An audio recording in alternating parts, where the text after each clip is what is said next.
നമസ്കാരം.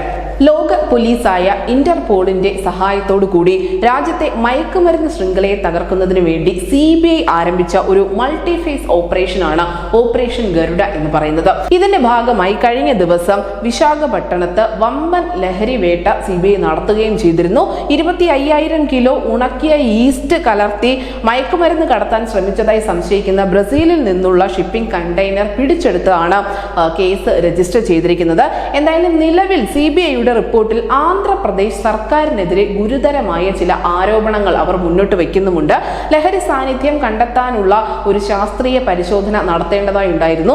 ഈ ശാസ്ത്രീയ പരിശോധനയ്ക്കിടെ സർക്കാർ ഉദ്യോഗസ്ഥരും അതിനോടൊപ്പം തന്നെ തുറമുഖ ജീവനക്കാരും ഒത്തുചേർന്ന് നടപടികൾ വൈകിപ്പിച്ചു എന്നതാണ് CBI മുന്നോട്ട് വെക്കുന്ന ഏറ്റവും പ്രധാനപ്പെട്ട ആരോപണം. CBIയുടെ റിപ്പോർട്ടിലുള്ള ഈ ഒരു പരാമർശം പ്രതിപക്ഷമായ TDP സംസ്ഥാനം ഭരിക്കുന്ന YSR കോൺഗ്രസിനെതിരെ രാഷ്ട്രീയ ആയുധമാക്കുകയും ചെയ്തിട്ടുണ്ട്.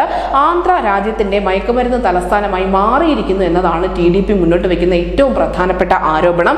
നമുക്കറിയാം, തമിഴ്നാട്ടിൽ ഭരണകക്ഷിയായ DMKയും മന്ത്രി ഉദയനിധി സ്റ്റാലിനുമെതിരെ മയക്കുമരുന്ന് കടത്തിലെ പങ്ക് വലിയ വിവാദമായി മാറിയിരിക്കുകയാണ്. അതിന് തൊട്ടു പിന്നാലെയാണ് ആന്ധ്രാപ്രദേശിലും സമാനമായ രീതിയിലുള്ള നീക്കങ്ങൾ ഉണ്ടായിരിക്കുന്നത്. എന്തായാലും തമിഴ്നാട്ടിൽ ജാഫർ സാദിഖിന്റെ അറസ്റ്റും തുടർന്നുണ്ടായ വെളിപ്പെടുത്തലും ഒക്കെയാണ് BJPയും AIADMKയും അവിടെ സംസ്ഥാനം ഭരിക്കുന്ന DMKക്കെതിരെ രാഷ്ട്രീയ ആയുധമാക്കിയത്. Say no to drugs, say no to DMK എന്നതാണ് തമിഴകത്തെ ഏറ്റവും പ്രധാനപ്പെട്ട തെരഞ്ഞെടുപ്പ് മുദ്രാവാക്യങ്ങളിലൊന്ന്. എന്തായാലും ഇതേ കെണിയിൽ തന്നെയാണ് ഇപ്പോൾ ആന്ധ്രാപ്രദേശിലെ YSR CPയും അതിനോടൊപ്പം മുഖ്യമന്ത്രി ജഗൻമോഹൻ റെഡ്ഡിയും വന്നു വീണിരിക്കുന്നത്. News desk Malayalam.